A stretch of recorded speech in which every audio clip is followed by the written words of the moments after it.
All right, it seems like we are live, and I want to start by saying ETM Hotep to everyone who's watching. Really appreciate those of you who are tuned in, who clicked on the notification and choose to hang with us for a while we start kick back off our Freestyle Fridays.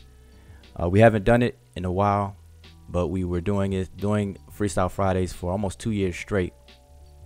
And we kind of took a break from doing it, and so we want to kick it back off because people are missing it. People have been asking us about it, and it was fun, and so we want to have fun again. And it's also a test and an evaluation of your skills.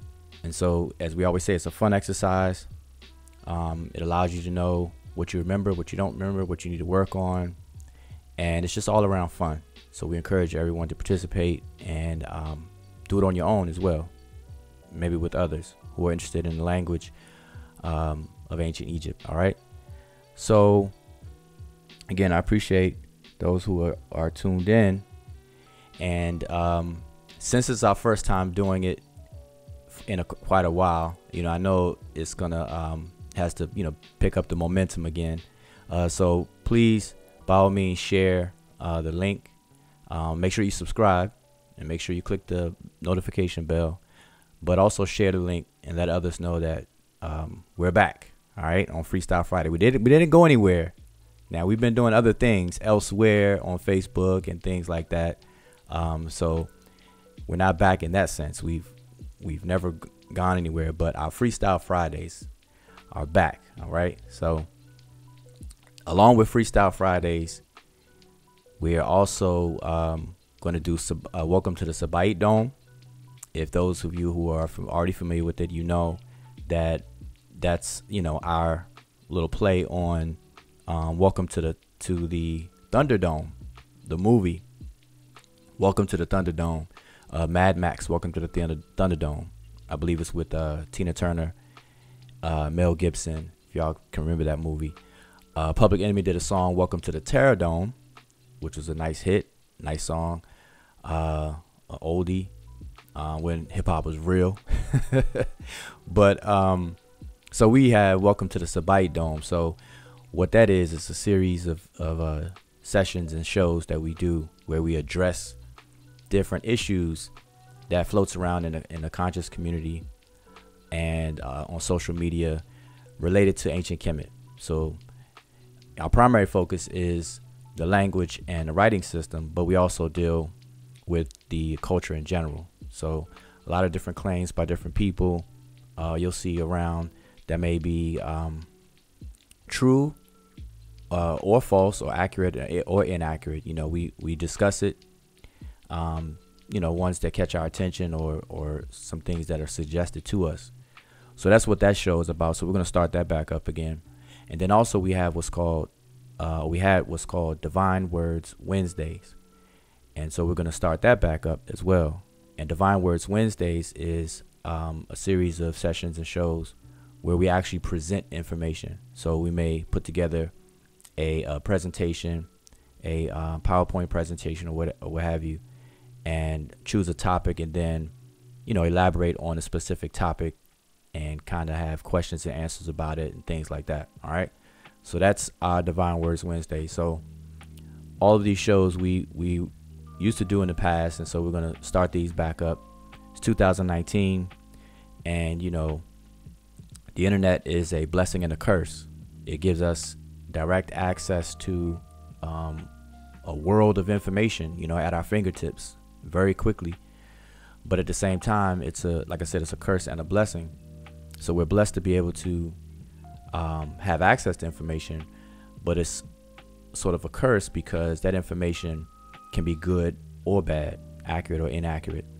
All right. So we have to develop tools of discernment, because just as easy as we can get access to something good, the same opposite can take place just as fast. All right. And then people maybe confuse truth from falsehood and go with the falsehood and then repeat it and regurgitate and parrot it. And then that becomes the norm. And then before you know it, we have a generation of people who are just repeating false news. All right, so we have to really step it up and adjust accordingly. Okay, we're in a new time now. We've been in a new time, but it's becoming very apparent. So anyway, just wanted to kind of warm things up a bit. And by the way, Reni Wujau Meneb Maat. My name is Brother Wujau, and I also have with me. Let's see, who do I have with me? Okay, just have one partner in crime right now. So, Sean, I think if you want to introduce yourself. ETM Hotel, Rene Sean, welcome in peace. My name is Sean. I'd like to thank everybody for tuning in today. Y'all could be doing anything else, but we're glad you're here. So, do I. All right. So, yeah, and if anybody is not familiar with Sean, you should be, because he's just about on everybody's YouTube channel. Chiming in on a lot of different conversations. So Sean is definitely known. All right, so we're just gonna get it in today, and others of the Sesh Mani Medew Netcher will join in. Now this is sort of a impromptu, last minute type of thing, but I felt that we should kick it off. While we're still in January, we want to kick things off for 2019 and be consistent with it. So it's best to you got to start somewhere. So we're gonna get things started. Now, having said all of that, what I should have done prior to running my mouth is to open up with our custom, which is to recite an offering formula. All right, and then I'll just briefly explain it after we recite it. So, Sean, if you can do us the honors. To you. All right. Hotep D Nasu, Wasir Neb Jedu, Netcher A Neb Abju, DF Peret Karu, Et Hinket, Ka Apet Sesh Minket, Ket Nebet Neferet, Wabet, Anket Netcher M, Nka N, Aku, Aku Ma'akaru. All right. And basically, what I just said was an offering the king gives Osiris, Lord of Jadu, great God, Lord of Abydos, so that he may give verbal offerings in beer, bread, ox, fowl, alabaster, and linen, everything good and pure on which a God lives, for the Ka of the revered one, the ancestors justified. All right, Dua and Ikea.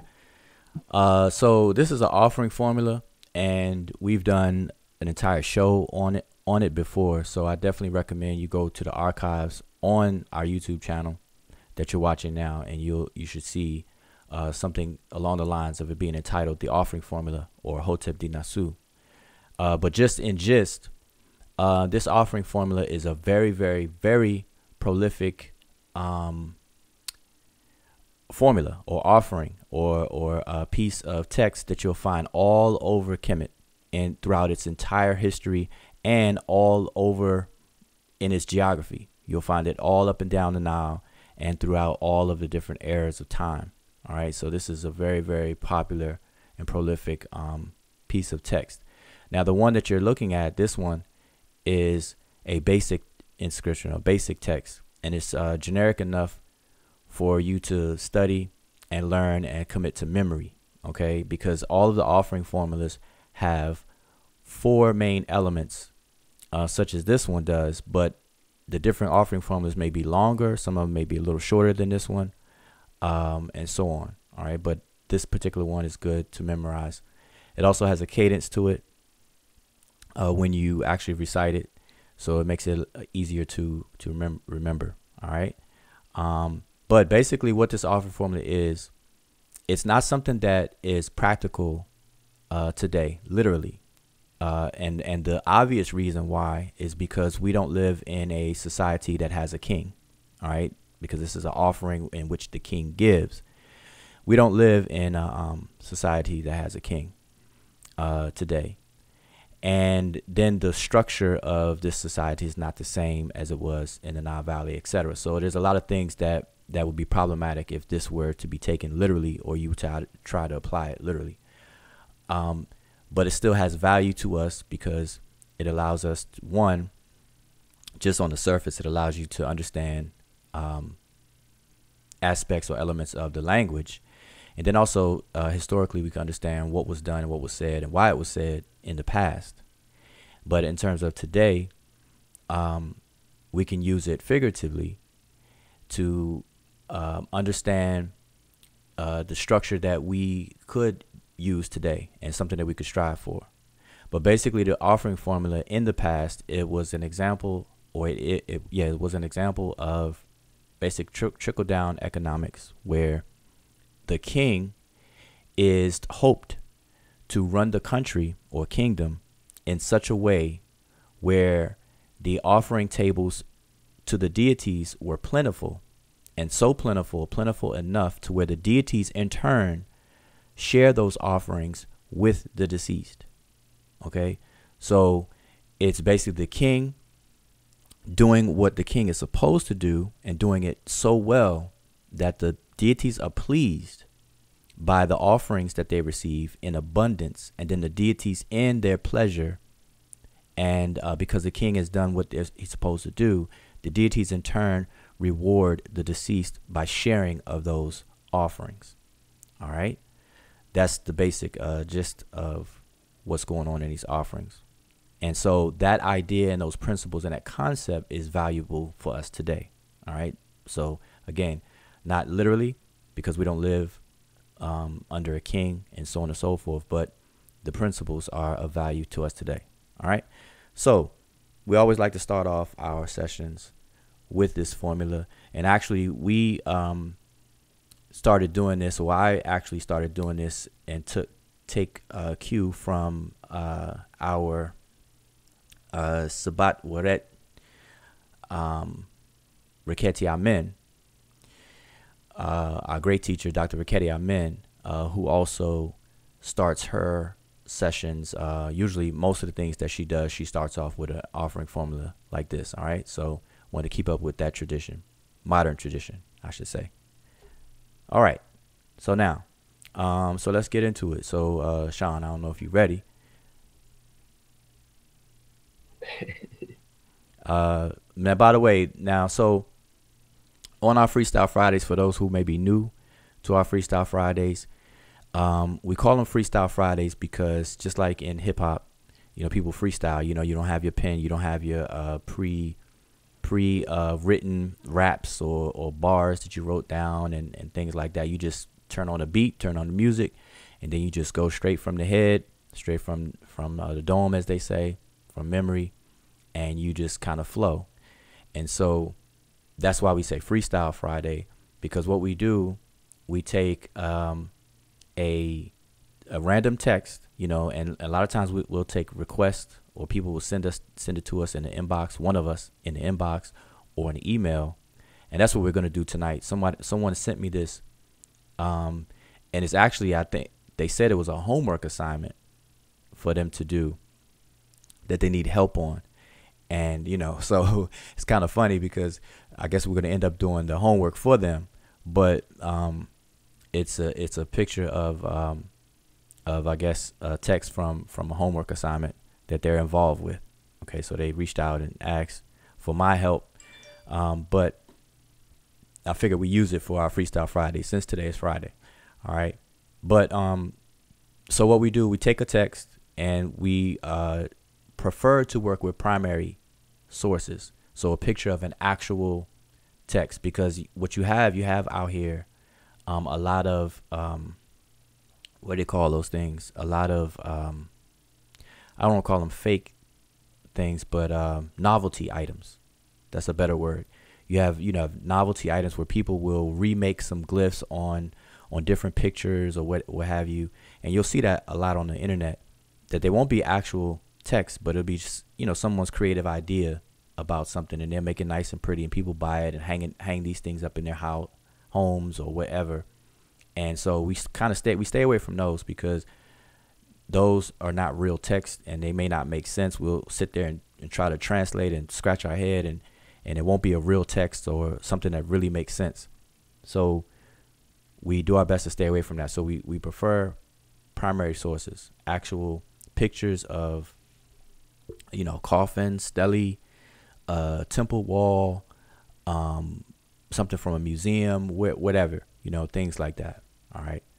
So so that's what's preferred. So we take that and then we look at it and then we freestyle on it. So we identify the glyphs, we identify the direction that it's written in, we try to and translate, all without books. Okay, so we just do our best, and a lot of times we'll get stuck or what have you. Just like in English, we most of us speak English all of our lives, but we still need to use a dictionary for some words we may not know. So this is no different. So sometimes we'll get stuck. We may not know what a word means. We could transliterate it, but we may not know what it means. So this exercise is to allow us to know, okay, what we do know versus what we have to look up. And, there's nothing wrong with that. And so we have fun with it and we just go from there. All right. So let's go ahead and get into it. But before I do, Sean, you got any comments, anything? Nah, not at the moment. Just like to say thank you to everybody that's joining in, tuning in. Just like the show, share the show, and let's all learn something tonight. All right. So now usually I'll pay attention to the comments and we like interaction, but because there's a delay between, when we're talking versus the response that we get back in the comments, sometimes it becomes a little difficult, but we try to still work around that and have, crowd participation. All right. We like the interaction. All right. So let's go ahead and start. So here is the homework assignment that was sent. And so I felt this would be good to kind of kick us off for this Freestyle Friday series again. And the glyphs are clear. It's not something that we have to make out in terms of the damage or how the age of the text or whatever the case is. This is clear enough for us to work with.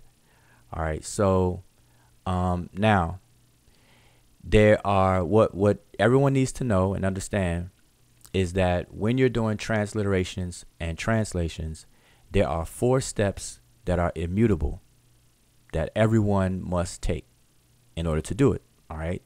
So those 4 steps. As a matter of fact, Sean, if you don't mind, if you could just name those 4 steps. Okay. Step number 1 is you want to find the direction in which you want to read the glyphs, and one way of knowing in which direction to read is to look for signs such as body parts, animals, things of that nature that tend to tell you which direction to acknowledge where to start from. Okay, and then in step 2, you would do the more methodical work, is more tactical. You would start writing down the signs. The signs. So step 1 again is the direction. Step 2 is to basically go glyph for glyph. If there's some words that you recognize, that's good, but that's getting ahead. Just step 2 is you want to write those glyphs down, the signs, and then in step 3, you want to form words. So if there's, like I said a second ago, if there's something that you recognize, you start knowing how to form the words, and then you would group the signs and form those words. And in step 4, you would give your translation. So in short, you want to look for the direction. That's the most important part. Is where to start. Then you want to go through and write down the signs. You want to group your words, and then you want to form your translation. All right. Yeah, excellent. So hope everyone got that. Those are 4 steps. And by the way, We have plenty of videos in the archives. Just search under Freestyle Friday and you'll see all of our videos in the past from Freestyle Fridays where we discussed the exact same thing that Sean just explained. All right, so very easy, 4 simple steps, and they go in that order, and everyone has to do it. All right, everyone does it whether they realize it or not as well. Okay, so we're going to use this piece here and we're going to go through those 4 steps. Now, for the sake of time, we're not going to go through all 4 steps in their fullness, but you could do that on your own. All right, so let's start with step 1. So Sean, I'm sure you can quickly well, let me do this just real quick from the audience, from those who are watching. Step 1 is to determine the direction in which the glyphs are to be read. So someone in the audience, tell us what is the answer to step 1. What direction should we read these glyphs in? And like I said, there is a delay between our real-time conversation and what you all are hearing, so we're going to kind of compensate for that gap. So I'll keep running my mouth while we're waiting for an answer. But remember, the question is, which direction should we read these glyphs in? All right. And okay, so Sonette Kayla says left to right. Yeah, she says left to right. And so Sean, what do you think about that? She said left. I would say that, yeah, I would say vertical left to right. So she is correct. You start from the left and then you would go right. Okay. Okay. Yep. Okay. And son Vasa also answered correctly. All right. So now about that real quick. When we talk about the directions, some people explain it differently, and it could be a little confusing sometimes. And then some people are just misinformed about the possible directions. I've even heard people say that you can read the glyphs in any direction.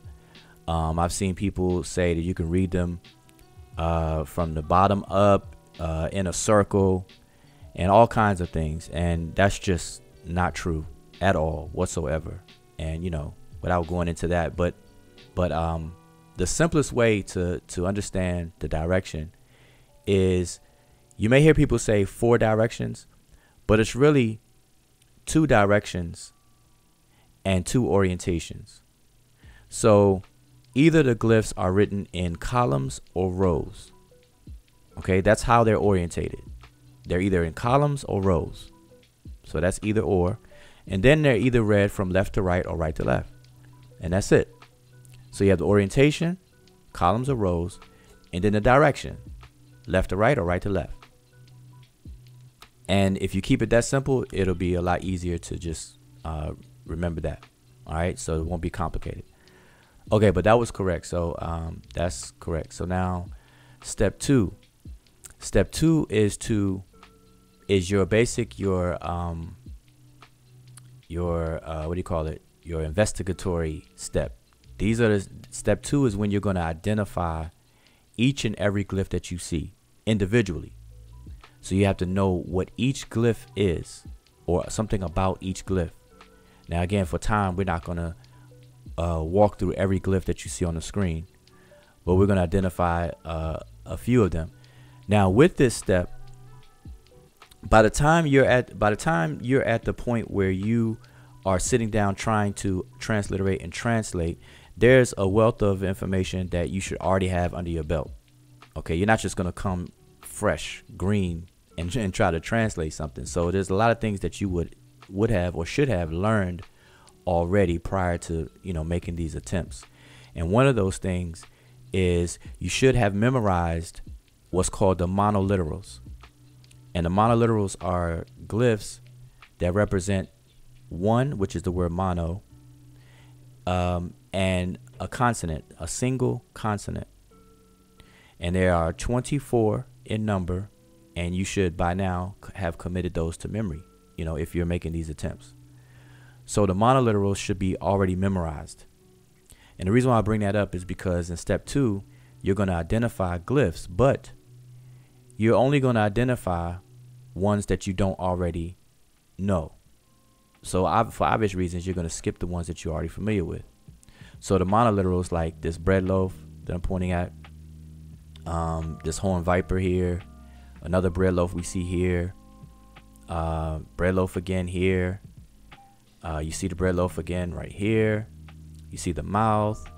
You see the hill. All of these ones I'm pointing out right now are monoliterals. And so you can skip those because you should already know those. So step 2, you're gonna research and identify the ones that you don't already know. And then over time, of course, you're gonna know more and more from memory. You're gonna learn what the others outside of the monoliterals are. Okay, so anyway, to keep things moving, let's identify a couple of them. So Sean, if you can just identify outside of the monoliterals, let's identify maybe 5 glyphs. Okay, let's just do it in the first column. You have D, which would be the X8, which is above the thing that looks like a dog, which is like Ampu, and the front face, which is her. Let me do this so that people could see what you're pointing at as you point My to bad. it. So no, you can go ahead. I just want to Okay. make it easier for people to recognize what you were talking about. Okay. So yeah, we have D, and then you have I said the one below that, but just some noticeable ones. You have Neb. We can go down to Neb. Yep. And we can do Netcher, which is the flag, and you have her. We could do the front face. No, we can do the hotep. We can do the hotep. Everybody should know what the hotep is. And the sage plant, which is like the soup. So that'll just be the first row. All right. So I did like a couple biliterals and some triliterals. Okay, do a few more. So let's point out what's what though, because out of the ones you showed. So show an example of a triliteral. Okay. The hotep symbol would be a triliteral. Okay. And how is that? D. Just hold up. If you pause right there for a second. Now for those who are listening, when you're identifying the glyphs in step 2, what you're looking for when you identify. When we say identify, what you should know is, first of all, you should know what the glyph represents. And so the hotep symbol is a offering of bread on top of a mat. Okay, so you should know what it is, or what is a pictograph of. All right, that's 1. 2, you should also understand or know what the Gardner code is. And for those who don't know what Gardner codes are, it's just simply a codified catalog of all of the glyphs, and they're put into categories according to a common theme. So for example, all of the plants, so you see this plant here, this plant right here, look for another plant, and I don't even see, we have a reed plant here, but all of the plants are in a category of M, as in Mary, and they're alphabetized, A through Z, and then they're given, based on the common thing. All of the birds are in a category of G, and then they're given a sequential number. So this quail chick is G 43. The owl is G17. So all these birds will be G. All of the human body parts, such as the mouth, the nose, this head, and everything like that, that'll be in the category of D, body part, human body parts, etc., etc. So that's the Gardner code. So you need to know that, and then you also need to know the possible ways that it could be transliterated. So in the transliteration, so this is why I was asking Sean. So this is a triliteral, and it will be transliterated as a capital H, T, and P. So we pronounce that as Hotep. All right, so just keep all that in mind. So I'm sorry. So, Sean, you can go ahead. So we have I'm gonna skip around. all right, I'm gonna go to column one, 2, 3, 4, 5. Column 5, okay, the first symbol, which is her. Yeah, my bad. What is it? Yeah, 6. 6. Which would be her, which is capital HR. Okay, Okay. And the front facing column 1 is TEP. A lot of people may see that because you hear a lot about TEP. okay. So just as a reminder, these are biliterals. Just so everyone would Yep. know. All right. And remember, triliteral simply means that these are glyphs that represent 3 consonants, and therefore, when you transliterate them, you should transliterate with 3 characters. So Tep would be, Hotep would be 3 characters: the capital H, the T, and the P. Biliterals are glyphs that represent 2 consonants, and then mono means 1. So it's real simple. Okay, so you can go ahead if you had another We can example. go to the 5th column this time and go down to the jet pillar. That would represent a bar, capital D, lowercase d. Okay, all right.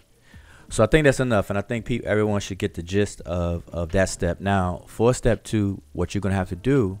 Now we were skipping around, but you're gonna have to identify every single glyph that you see. Okay, so obviously the more you memorized or the more you're familiar with, the faster this step can be. But when you first start off, don't get discouraged because it may take you a long time. All right, because you have to look up whatever you don't know, already know. So, and you're gonna come to find out that really, when you're looking at an inscription like this, all you really have to look up are any glyphs that you're not already familiar with. And so in time, you're gonna look at this and just say, hey, I don't need to look. I don't need to. I can, step 2 will be a breeze. All right. So, okay, so that is step 2. Now we're going to move to step 3. And step 3 is to identify words. So remember, step 2 was to identify individual glyphs. Step 3 is to group these glyphs into their appropriate patterns that form words. Okay, so step 3 is basically a pattern recognition step. And so now there's a couple of clues that allow us to do this. And so, Sean, what's one of the main clues that allow us to know a word? Determinatives. Okay, exactly. So for those who don't know what determinatives are glyphs that come at the end of words. And they are called determinatives because they help determine the meaning of the word. Now, determinatives are not transliterated and they're not pronounced. So they're silent and they go untransliterated. And it's because of that reason, which is why when people will ask what a word means, and they'll give you a transliteration. So for example, I'll just put one on the screen here. So if someone were to inbox you or contact you and ask you, what is that word that you see on the screen? WN. Can you translate that word for me? Your best answer you can give them is to say you don't know, and the reason why you don't know is because you need to see the glyphs. Why? Because there are several words that will be transliterated exactly alike, but they'll be totally different words because the determinative will tell us that. But in transliteration, you don't include the determinative. Okay, so that will create a problem. So that's why you should never try to define words without seeing the glyphs for those words. All right, so just keep that in mind. All right, so that's just that example there. But anyway, so yes, that's what determinatives are. And So that's what they're called, determinatives. Another label that they're called are classifiers, because they help to classify the words into their appropriate classification and categories. All right. So you may hear them being called classifiers. You may hear them called determinatives, and some people also refer to them as semantimes. All right, and that ties into the word semantics, which means meaning. Okay, because it helps determine the meaning. Okay, so with all of that being said, let's identify. We can skip around. Let's identify some words, and just to show people, and I'll use the same arrow to identify. So if you see any words, go ahead and point them out. As a matter of fact, I'm going to do this, but go ahead, you can point them out. I'm just going to label these columns here. Correct, Netcher. That's in the second column, below the I. I think that's right. Okay. Okay, so that's a word. We have Hotep in the first column would be a word. Okay.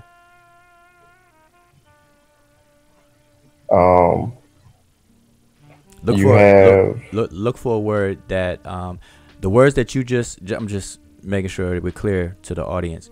The words that you just identified are words that don't have a determinative per se. Okay. So let's find some at least one that does have a determinative. Okay, let's go to the fifth column, and we can look at wasir.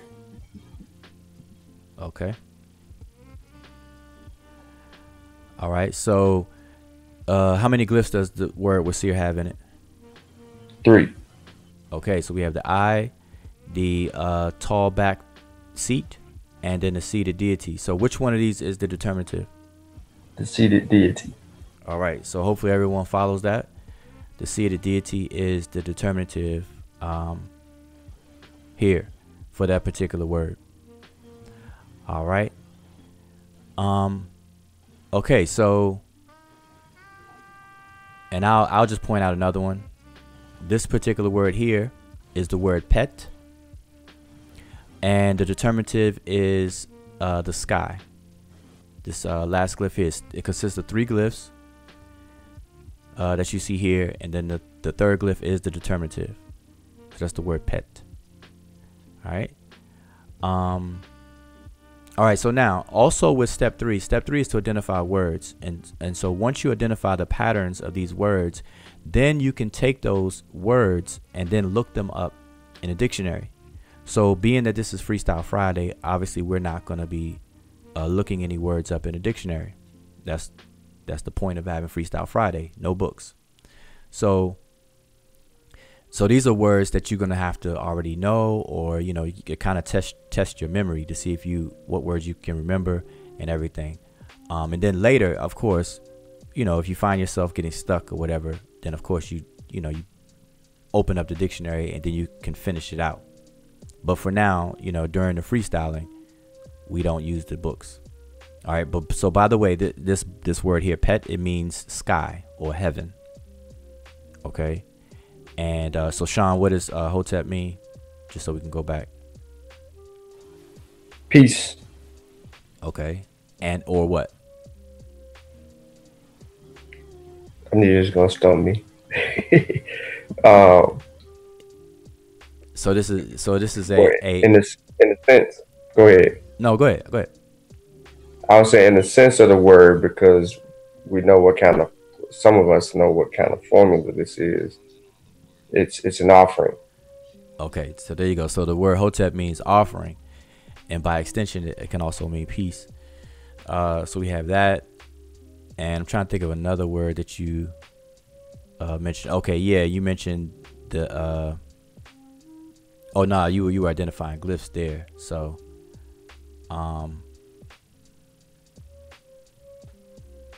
okay, so we can. You want to go to the D? Okay, as a word. All right. So what does that mean? to give. Okay. All right. So all right. So that's good. So those are examples of steps 1, 2, and 3. And just let me quickly finish this out. I'm just numbering the columns for everybody to follow along so we can call off the column. And by the way, while I'm doing this, let me let everyone know who's listening. Please join our Facebook group because from these Freestyle Fridays, these pictures that we're working on, they'll be posted there. Okay, so if you want access to it and to be able to download it, join our Facebook group. It's under the same name, Sesh Netcher, and we're on Facebook. So you can join the group and you'll see these pictures there. All right, and I'll put the title of the show and the date for this particular picture. So so as I'm working on them, you see I numbered the columns here and so on. So whatever I do to them, we'll upload the picture. All right, so that's step 1, 2, and 3. So now so step 4 and the final step is to come away with a sensible translation. And so what happens, the reason why we say sensible translation is because this entire process of steps 1 through 4, step 1 and 2 are pretty much straightforward. You know, once you do those 2 steps, then you're pretty much done with those steps. But when it comes to step 3 and 4, you may have to revisit and refine those steps as you go along. Okay, so by the time you get to step 4, you have to come away with a sensible translation. So you're going to find yourself, like for example, Sean just said that Hotep means peace, and that's correct. But that's only one of the range of meanings that it has. And so if you were to translate this first set of glyphs, or these first sets, with the word peace, it may not make sense too much. And so you have to come and revisit it and then go through secondary or primary meanings for these different words. All right. So that's always going to be an ongoing process, and you have to keep an open mind and be flexible with this entire process. So step 4 is to come away with a sensible translation. And because we kind of jumped around, doing step 4 right now will not make very much sense. So instead, let's do this. Let's go from column to column. So let's go through the columns. So we'll start with column 1, and then we could work from there. But I'm trying to see. Yeah, I want to make sure that we paying attention to any comments. So Sean, if you keep your eye out, if anybody had any questions. Sister Kayla asked, so the third one is always the determinative. The third one, the third glyph she was referring to when we mentioned determinatives. We're talking about, forming a word. Oh, okay, I see. No. A determinative is not in any specific numerical order of like I can't say a determinative is the third glyph of every word. So definitely erase that out of your mind. Don't look at it that way. A determinative 99.9% of the time will come at the end of a word. Okay, there are a few exceptions, and those exceptions are due to what's called graphic transposition, which is a whole nother topic. But for the most part, they come at the end of words, and you have to know that they don't exist for every single word. So, for example, I'll give you a quick example. This owl right here.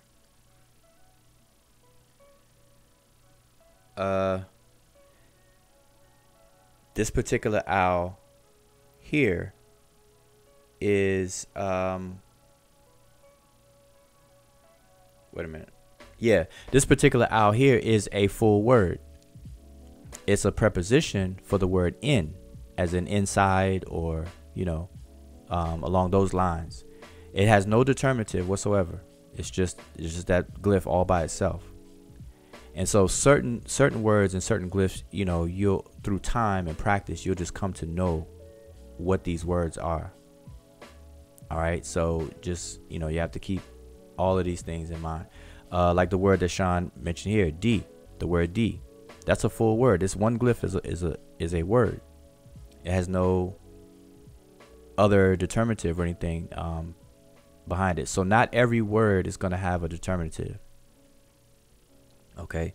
But most of the time, what people are calling nouns, what we refer to as substantives, they will have a determinative, but not all the time. So, you can count on it, but not 100% completely count on it. All right. So let's walk through this in column, and for time's sake, we'll just see how far we can go, and we'll just go through the first column. Let me see if anybody else has joined us. Okay, we have Sun June that joined us in Hotep. June, I don't know if you are available to speak or whatever, but you can introduce yourself. Hotep, it's your brother June. Sorry I'm late. Just been listening in. Good job so far, guys. Hotep. All right, Hotep. Okay, so we're just gonna keep moving forward. So we're gonna deal with the first column. All right, so I do a lot of talking, so I'm gonna pass the mic over to Sean to see what he can what he could do with the first column. Just identify any words that you can and whatnot in the first column. But let's just keep it to the first column for now. All right. So what I recognize in the first column is Hotep D Nasu. Okay, and then while you're doing it, I just want to make sure I point it out. So now when you do it,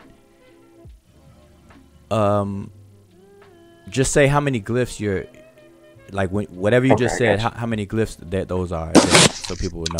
All right. So Hotep is the glyph that's under the first two glyphs. Well, no, I mean, like you said, Hotep D Nasu. You could just basically say those are the first four glyphs. Okay, the first four glyphs is Hotep D Nasu. Okay, all right. So that's here. And then under that you have what is that? Is that Ampu? Okay, and then you have Hotep D again. And then I'm stumped right here, but it's that first glyph, which is the Tep, and then the two hills, which kind of throws me off. So I think it's he or something sees. Okay, so you can keep going. Okay, and then you have Kent, which is the next two glyphs. All right, and hopefully you all can see my cursor on who's watching.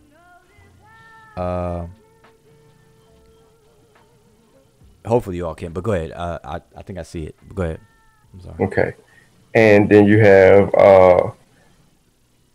this is gonna sound funny, so let me go ahead and say it now. This is Sa Netcher, not like Sa Netta, Sa Netcher. They're not the same. And that right there, they would have to like God's boot is basically what that says. And then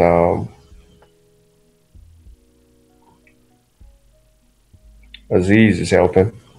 The next word that I recognize here, I can't think of this name under it. The city, whatever.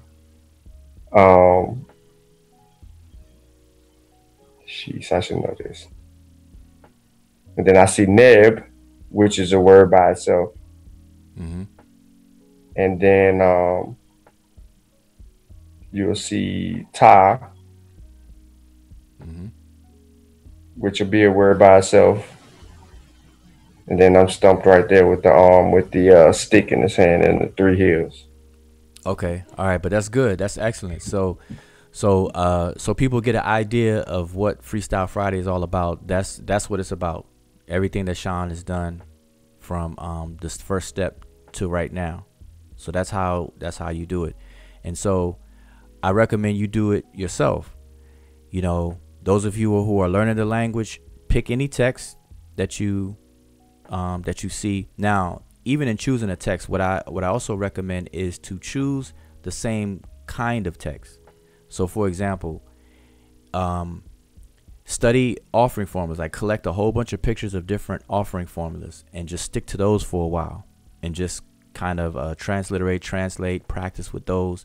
And then you may want to grab the so-called Book of the Dead of either Hunefer or Ani. Grab that and start going through those, doing these same exercises, you know, step 1, 2, 3, and 4 that we're doing here, but in a freestyle way. Because again, what it does, it lets you know what you have learned and memorized versus what, you know, how much work you still have to do. All right, and we want to kind of go beyond memorization, because when you just memorize something to regurgitate it, then you know you could lose it very fast. So you want to be able to identify and really know these things inside and out. All right, so, and all that takes practice. It takes time. Okay, so let's go back over the first column, and we'll just try to fill in everything. So the first 4 glyphs here is the phrase Hotep di Nasu. It's an offering in which the king gives. And then we have the glyph for Enpu, which is another deity. Most people may know as Anubis or Anubu or Anup, depending on, you know, how you pronounce it and whatnot.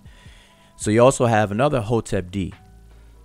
Now, this, when we say this here, just to go back to this first part, put the arrow here so y'all know what I'm talking about. This entire part here, Hotep di Nasu. Now, if I were to read this exactly like how we see it, I would have to say Nisut Hotep di. Now, the reason why we don't say Nisut Hotep di, but rather we say Hotep di Nasut, is because what we're dealing with here is what's called honorific transposition. All right, as well as what's called graphic transposition. Okay, and in short, what that is that honorific transposition is when the word for king or the word for deity or the names of deities themselves are present in a phrase, then the scribes would put that word in front, even though in a spoken language you wouldn't pronounce it first. So honorific transposition is strictly a scriptural, an orthographic phenomenon. In other words, it only takes place in the writing system. It's not something that needs to be worried about in the spoken language. All right, so just to point that out. And then graphic transposition is when the scribes would seldom, it's not often, but they did do it, where they would transpose a glyph into a different place for aesthetic reasons. And I'll give you a perfect example here. This glyph here, this glyph in the middle, is placed in the middle to kind of give us a symmetry between these two tall glyphs here in this word that you see here. All right, so just to kind of show you the difference between those. Okay, so this first phrase is Hotep di Nasu. Now, likewise, the next phrase, we don't say Enpu Hotep di, we say Hotep di Enpu. Enpu being an honorific transposition. So this is Hotep di Nasut, Hotep di Enpu. All right, that's what those two phrases are. And then next, we have the famous epithet of Enpu, which is Tepi Ju F. Tepi Ju F, these 3 glyphs here, Tepi Ju F. All right. And so what this means is that Tepi is it's the easiest way to remember the word Tepi is a sound, or Tep it sounds like our English word tip.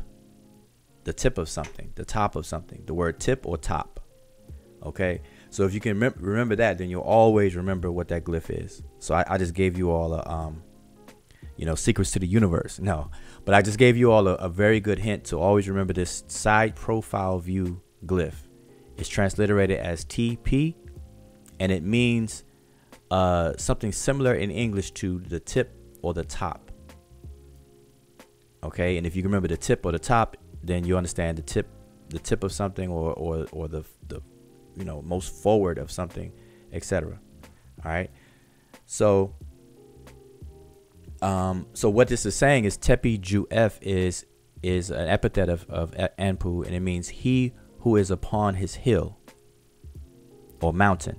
These two hill, this glyph here, the word Ju is the word for mountain. Okay, or mound or mountain. And then F is a pronoun meaning his. So he who is upon his mountain or mound. And that's an epithet of Anpu. As you know, the canines would sit on mounded graves, grave sites, burial sites.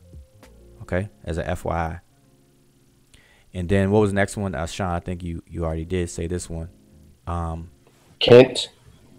Right. Okay, so we have the word Kent, which likely is the word Kenti, not just Kent, because we're dealing with. I'm sorry. Yeah, there's 4 of them there.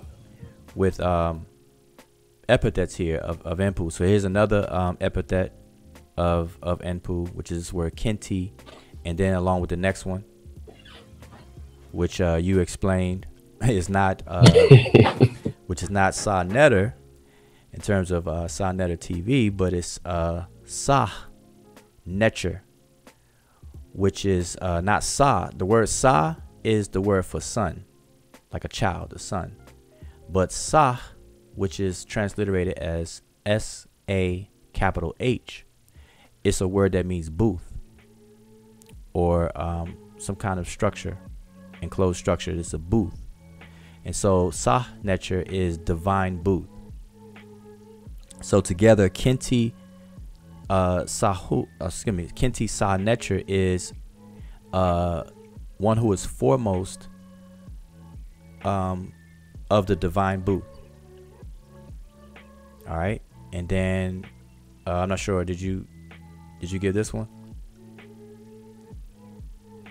No. Okay, so this one here, these two cross planks is the word imi, which means to be within. Okay, imi is one who is related to within something. So somebody who's inside.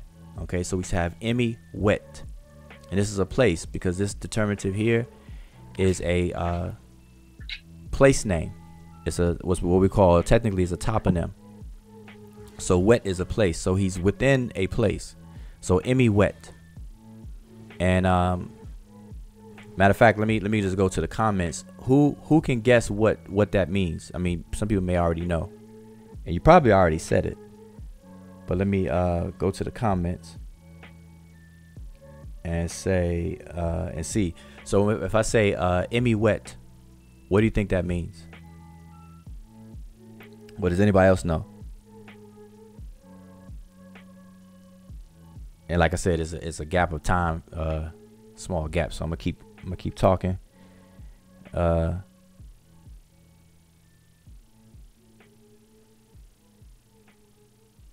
Yeah, and thanks for that correction. I said when I transliterated the booth, S-A capital H, it's not A, it's S capital H. Sa Netcher, divine booth. But this next word, imi wet. Does anybody know what that means? Okay, so we have son Christopher Withers. Okay, so that's correct. He says the embalming place. Exactly. So we have this place, this embalming place. So there were actual places where people would get embalmed. All right. So Anpu, as most people may already know, is the deity of embalming. All right. So that's another epithet. Last epithet. Okay, Sean, you did give this one. You said Neb Ta, but then the last part is the word Jesser. Okay, so mdw-ntr. Yeah, I'm still mad about Emmy because I knew that. Oh, okay. So Emmy wet is he who is within the embalming place, and then mdw-ntr. So take a guess at that. What do you think that means? mdw-ntr. Neb-Jesser, Mm-hmm. Lord of the funny. Lord of the Red Land. No, I didn't say Desheret. I can see why you say that, but nah, I see why you say that. Desher, because Desher is or Desher is the word red, but this is Jesser, Jesser, Oh, Jesser. yeah, that threw me. Okay, so the word Jesser means sacred. Sacred. Oh, okay, so Lord of the Sacred Land. Yep, there you go. All right, so that's the whole column 1. So let's go through the whole column 1 a little bit more smoothly. So if you're gonna read the column 1, we have Hotep di Nasu, Hotep di Enpu, Tepi Ju F, Kenti Sa Netcher, Imi Wet Neb Ta Jesser. All right, that's the entire first column. So one more time: Hotep di Nasu, Hotep di Enpu, Tepi Ju F, Kenti Sa Netcher, Imi Wet Neb Ta Jesser. All right, and what that means altogether is an offering in which the king gives, an offering in which Enpu gives. He who is upon his mound, foremost of the divine booth, he who is in the embalming place, Lord of the sacred land. All right, and that's all of column 1. All right, so hopefully that made sense to everybody. And for time's sake, I'm not gonna go through the rest of the columns, but we can continue this in our Facebook group. So I'll post this picture in the Facebook group, and we can continue with the transliteration and translation. So again, the purpose of us doing the Freestyle Fridays is to drive home the importance of following those 4 steps, having fun with it by not using any books, and all that other good stuff. Okay, so but I don't want to take too much time. We don't want to make these videos too long. All right, we know how our attention span gets.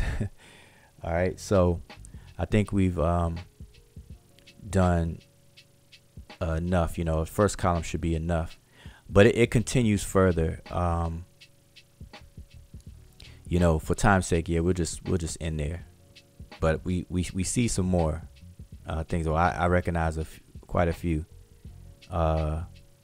words and things here. So we can say that this is an offering formula for sure. And we spoke about that when we started the show. But here's another offering formula. All right. But let me do this. Let me go back to the offering formula real quick.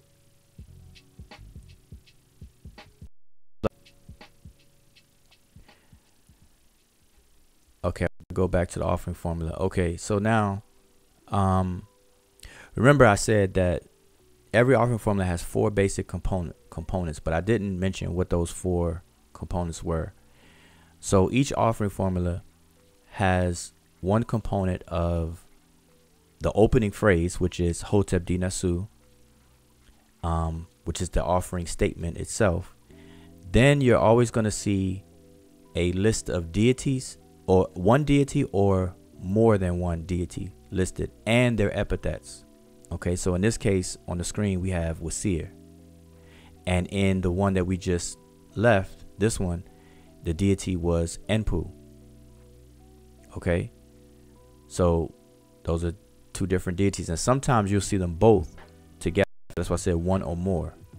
So that'd be the first part, and then the deity.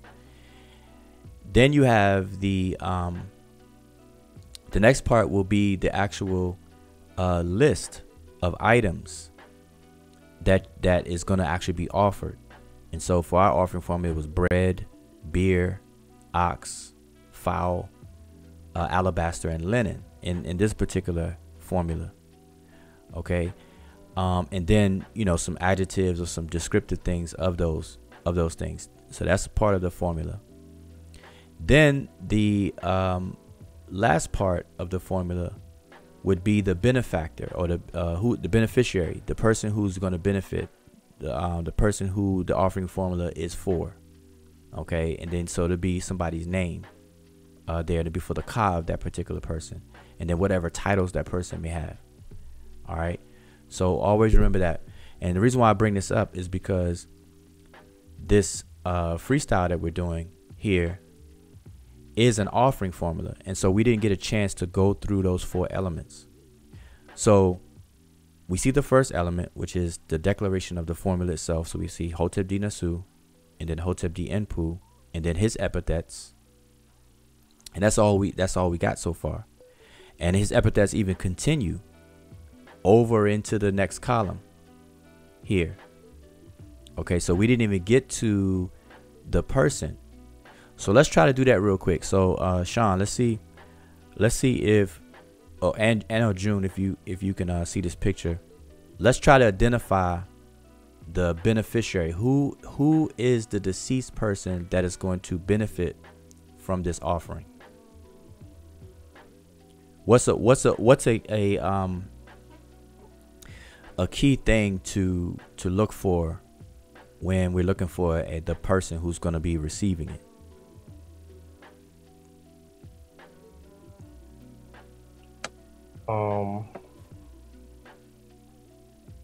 A key thing to look for is usually after the offering, you know, the Hotep D Nasu, you get a name. But you said in this instance, who's the beneficiary of this? Yeah. Man, I see Ptah.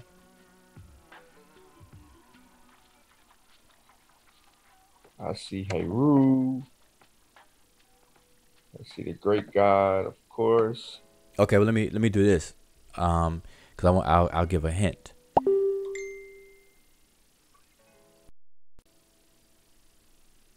All right, so let me go back to the argument that we started out with.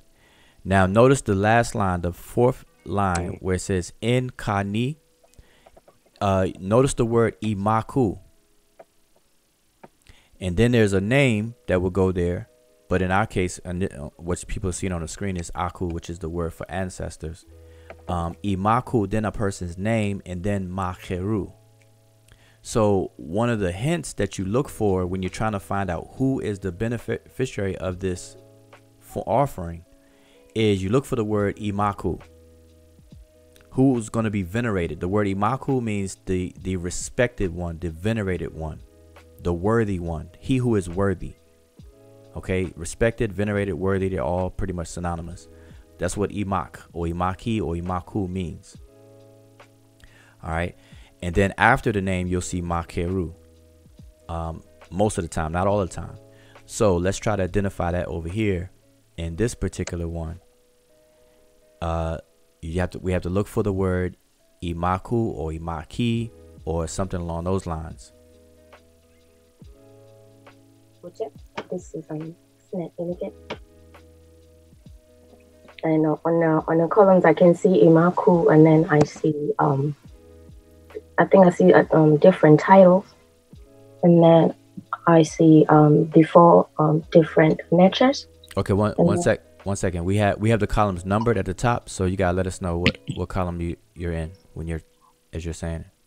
Okay, on column 3 you see imaku. Okay. Right at the top, and then you see venerated, and then her before, and then you see the different before the great nature, and then you get to see the different titles, and this goes all the way. You see Hat, you see Imira, you see his soul. You can see also Lacto Priest. I think on the top of column 4. I think he's a Lacto Priest, and he goes all the way.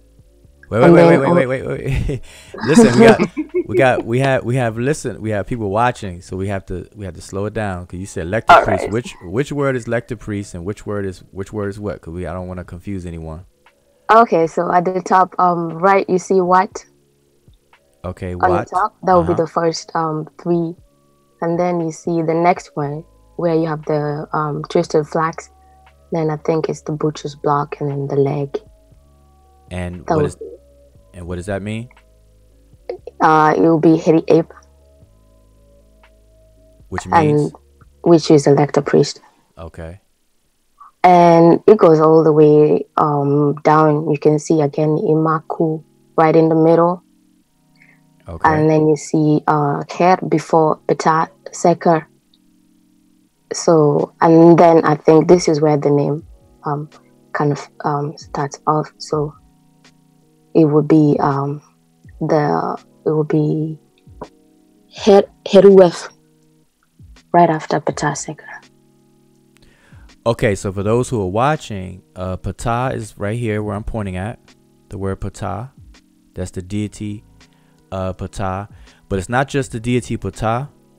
It's the deity Ptah Seker or Seker. So you see Ptah, the word Ptah, and then you see the word Seker, which is 1, 2, 3 glyphs here. So that's Ptah Seker. So going back up here, we have Imaku again. And that was the word that I said you definitely look out for when you want to know who the beneficiary is. But notice that we saw it over here as well. So we have Imaku here and we have Imaku again here. Yeah, but this it's on the 6th column too, and 7. Right. But I noticed in the 5th column it starts the offering formula off with a different deity. So what's going on is that instead of combining the two deities in one long formula, what we're looking at is actually two separate formulas with two separate deities. The first formula is attributed to Anpu, and the second formula is attributed to Wasir. Hotep di Nasu Wasir. Hotep di Wasir. Okay, so columns 5, 6, and 7 are a separate formula. All right. But this Imaku starts off the titles, as Son of Imiket said, and then this Imaku is also indicating, and we should get a name out of this one. So Imaku, and then we have Ker, and then Ptah Seker, and then we have Heri Ku F. All right, so we have Her or Heri Ku, and then F. So most likely this is the person's name, Heri Ku F, who this offering formula is. And we know that we can actually confirm that because if we go over here, as I said, columns 5, 6, and 7 is a separate formula with another deity. We can see at the end of that one as well. We see Heri Ku F as well. All right. So, Saber, yes. not to cut you off, but in column 7, it's interesting how it ends because it's Wasir Harry Ku F. Yeah, to you. Yep. Heri Ku F. But this Wasir is who he's before. So you have Ker right here. Just like you have Ker Ptah Seker, Ker Wasir. So it's not in this one, it's not calling him the Wasir in this case. It's saying before Osiris or before Osar and before Ptah Seker. So these are alike in that way. But yeah. But we know that that's the name. So Heri Ku F. All right, so like I said, we didn't go over every single glyph or every single column for time's sake, but anyway, that's how you do it. So hopefully everyone benefit from our freestyle and can follow along with the freestyle. And if you have any questions, again, join our Facebook group, Sesh Netcher Facebook group. I will post this picture there, and we can continue and give more details, and you all can follow along and learn from there. All right. So, does anybody have any comments here on the panel? Anything you think we left out? No, I was just going back over to see if there was any questions in the chat. I Yeah. think Sister Kayla had a question. Okay. Yeah. If there's any questions, we could deal with some of the questions. Oh, she asked about the 4 steps again. I gave it to her. She said we lost her a little bit on column 1 when we did the honorific transposition, which she'll get to soon. I know in the studies, but um, because she didn't see how how we could formulate a word and how it's meant based on how we started. Okay. Yeah, that's gonna come with some time. Like I said, when by the time that you sit down and make attempts to do this, there are certain things that you will already have to have under your belt. So so we do these Freestyle Fridays so everybody could benefit. Like people who are just beginning, you have something to look forward to, and people who are already seasoned and veterans, you can just brush up, have fun.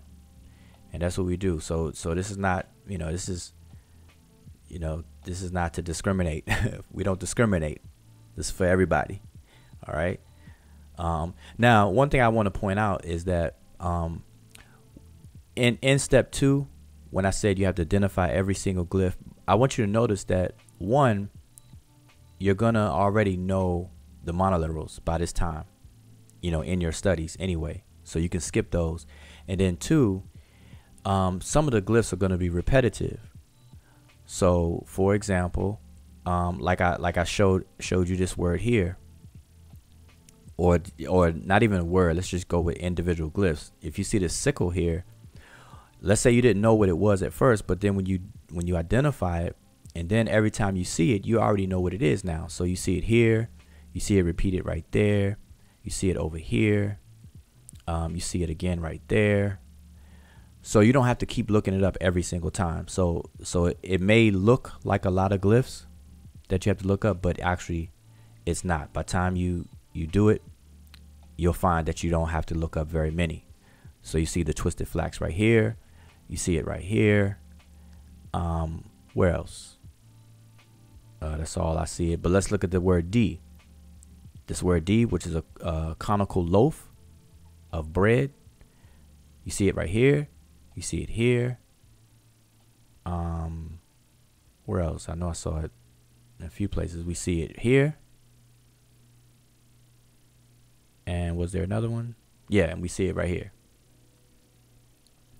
So here's the toponymic determinative of a we refer to that as a glyph for a village or a city or a place where people can live and dwell and thrive.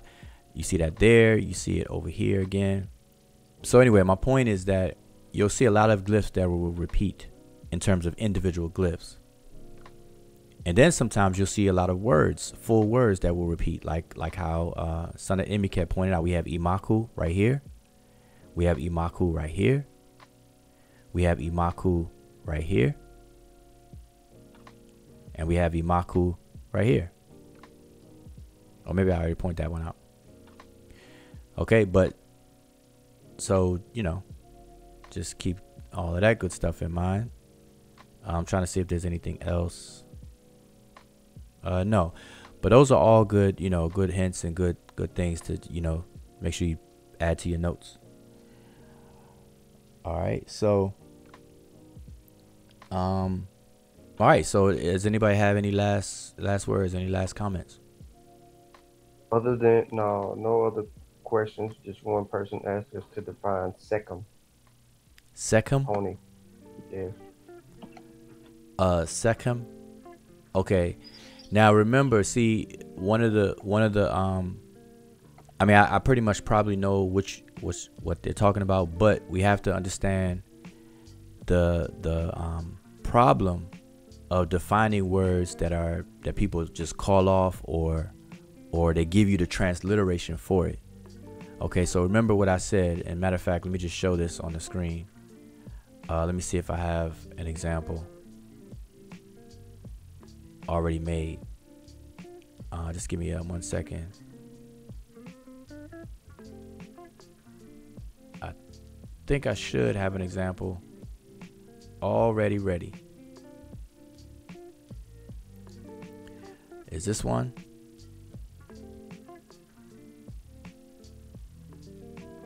Okay, yeah. Here's a good example here. So I want to show you this as a prime example of why it's a problem when people ask what words mean without showing you the glyphs. It's not the end of the world if people were to do that, but this is the difficulty. Okay, so if somebody were to type out PRT and they ask me, okay, what does PRT mean? What does the word peret mean? And they type the transliteration of PRT. If I don't see the glyphs of the word they're talking about, it could be any one of these that I'm showing out of these 6. All 6 of these words are transliterated the exact same. PRT, PRT, PRT, and so on. But they mean different things. The first one is peret, meaning procession. The next one is peret, meaning to rise, rising. You have peret, meaning progeny. Peret, meaning growth or the growing season, which is the season of emergence or growth. Peret, which means fruit. And then peret, which is a house maiden. Okay, so what's the difference between all of these words? Now notice the glyph here that I'm showing, the pair glyph. This is a bilateral of a PR, and you see it in all 6 of these words. But the main difference is what we discussed earlier, are determinatives. The determinatives is what separates these words in writing. This last glyph of a circle with a dot in it, the last 2 glyphs of a plow and seeds, the kneeling or squatting woman. You see the phallus with the 3 dots under it, legs with 3 strokes, and legs. So that now these determinatives that I just now described, they're not transliterated. So if somebody were to inbox me and say, hey, Wujao, what does peret mean? I would have to tell them, well, brother or sister, show me the glyphs that you're talking about, because I don't want to tell you the wrong thing. You see what I'm saying? So when people do that, then we have to just be mindful of that. All right. So I want to point that out and make sure that everybody has that understanding. So it's really hard for us to define words like that when people call them off. But most likely, if the person is asking to define sekhem, the word sekhem means power. If that's that particular word, sekhem. All right. So that would be my guess at the word you're talking about. Although I may not, you may be talking about a different sekhem. But usually people, when people talking about sekhem, they're talking about power. Sekhem, power. Not Shechem. There's no such word as Shechem. I hear people say Shechem, Shechem Ra and all that. No, it's no Shechem. It's Sekhem, Sekhem, Sekhem. And it's actually Sekhem is the word by which the deity Sekhmet is known by. Her name is derived from that. We say Sekhem, but then when we say her name, we say Sekhmet because of the T. We don't say Sekhmet or Sekhemet. We just say Sekhmet because it's 2 syllables, or keep it 2 syllables. Sekhem and Sekhmet. All right, and her name means the powerful one, the feminine form of the word for powerful one. The powerful one. All right. So anyway, hopefully that was a good enough example to demonstrate what I meant by determinatives, and then why it would be hard for when people ask things like that. All right. So hopefully now what I have at the top, just because I have this up here, I might as well explain it. So this word here, as a logograph, this glyph here represents a full word that means house, which is the word pair. As a phonograph, it is a biliteral, which means bi or 2 consonants, biconsonantal phonograph. PR represents these 2 consonants, PR. And then as a determinative, it gives us the meaning of habitation if it's used as a determinative. Okay, and in each of these 6 words, it's not used as a determinative, and it's not used as a logograph. And each of these 6 words is used as a biliteral or biconsonantal phonograph, PR, to help spell these words out. Peret, peret, peret, peret, peret, peret. All right. So I will leave on that note. I think we've concluded. Last call. Are there any other comments or questions? Hotep, I got one quick question for you. Okay. Can I get an update as far as classes being offered? You still offering classes online or classes live? Yeah, TU, yes. And so those are always ongoing. So anybody who's interested in the classes, you can sign up at any time on a beginner's level. In terms of a grammar, I am conducting a class right now. I have a group of people that are in the grammar course, but that's more specialized because the textbook has not been published yet, and so we're going through the course in strictly direct live session fashion. Whereas the beginner's course, there's a textbook. People can get the book, sign up for the course, and that's ongoing. I give several sessions. I try to do more than one session a week, and it doesn't matter what chapter you're on, where you are in the book. We kind of step through the book chapter by chapter, but I take questions from any place or any chapter within the book. So let's say this week we'll discuss chapter 1, and so if you had any questions on chapter 1, then you could chime in on that discussion, participate, etc., and get your questions answered. And but if you have a question in chapter 3, you can wait until we get to that point. And then 9 times out of 10, you're going to learn something from all of the different sessions. All right. So to sign up for the course, as a matter of fact, I'm glad you actually asked that, Antoine. I always forget to let people know, because the thing is, the more people that are interested in the classes and interested in learning, the better, because our goal is to raise an army of competent or scribes, as we say, competent people who are competent in the language and everything. And I'm looking for the website here. So here are the 2 websites that you definitely want to bookmark. The website on the left is Sesh Netcher. It's the home of the Seshu Ma'ani Netcher. And on that website, we have a lot of information, a lot of resources.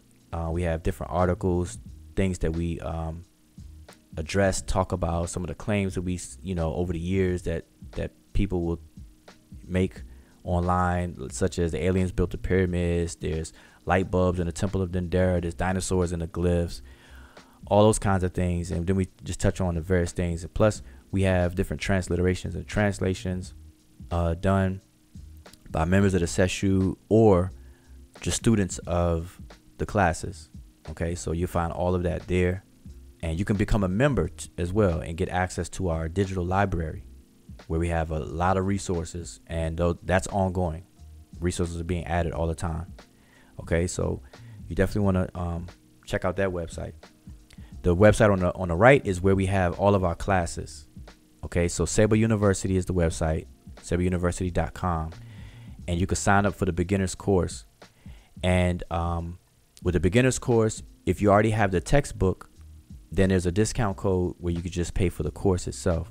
But if you don't have the book, then you can get the book and pay for the course all at one time, and just sign up. You could sign up at any time. All right. So that is what we have as far as the classes. Also, what I because of the increase in the demand, I've decided to give it another shot with the flashcards. Okay, so I'm taking pre-orders for the flashcards, because if I have enough people interested in the flashcards, then I will get them produced again. These are flashcards that I had done before, maybe 3 years ago now, and it made them available, and I had quite a few produced, but the interest after we sold out, then I didn't bother to get any more. But I think now it's time to do it again. And so I want to see if there's enough interest in these flashcards. But these flashcards are very, very helpful in memorizing the monoliterals. So there are 25 flashcards for the 25 monoliterals. There are actually 24 glyphs, but they're 25 monoliterals because the reed leaf is duplicated for one of the sounds in the language, the Y. Okay, so we have double reed leaf. But there are 25 cards representing those glyphs, and then there's two other cards also within the deck of cards. One is a summary giving you all the glyphs on one card, and so on. So they're only $15, and you can pre-order, and you can pre-order those on seshmdw-ntr.com, the website. Okay, you can go there and you'll be able to see, and go to the shop and you'll be able to see where you can pre-order. And so if enough people are interested, and really all I need really is more than 6 or more people that show interest, then I can consider getting them, go ahead and getting them produced. All right, so keep that in mind. And I know there's people who have already shown interest, but either people may not know, so spread the word. Tell people to get them, even if you already know the monoliterals. They're good to have.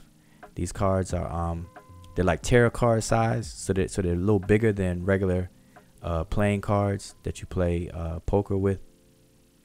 So they're good to have. All right, you may want to teach your children, or somebody comes to the house. You can show them and teach them. It's very easy to learn. So we have that going on, and then also don't forget we have 3 books published. The beginner's book, we have the rebuttal book, and then we have the simplified Sesh Netcher penmanship book that teaches you how to actually draw or write or scribe those same 25 glyphs or 24 glyphs, the monoliterals. And so this is book 1 on the right, and it's going to be a series of books. And then we're going to have a class on that, a course on this as well, coming up very soon. All right, so we have those three books. So if you don't have these 3 books, shame on you. You should have them. And then also look out in the near future. This is the book that I'm currently working on, and hopefully to publish as soon as possible, which is our grammar book, and it's called The Ancient Egyptian Orthography and Grammar. And the reason why it's titled that is because orthography deals with the writing system and grammar deals with the spoken language. All right, subtitled A Synchronic Descriptive Grammar of the Older Speech of Kemet. All right, so we're dealing with Sesh Netcher and Ronnie Kemet. All right, so that's to be published in the future. Okay, so I think that covers everything. And if there's no other comments or anything, I will say Shem Imhotep.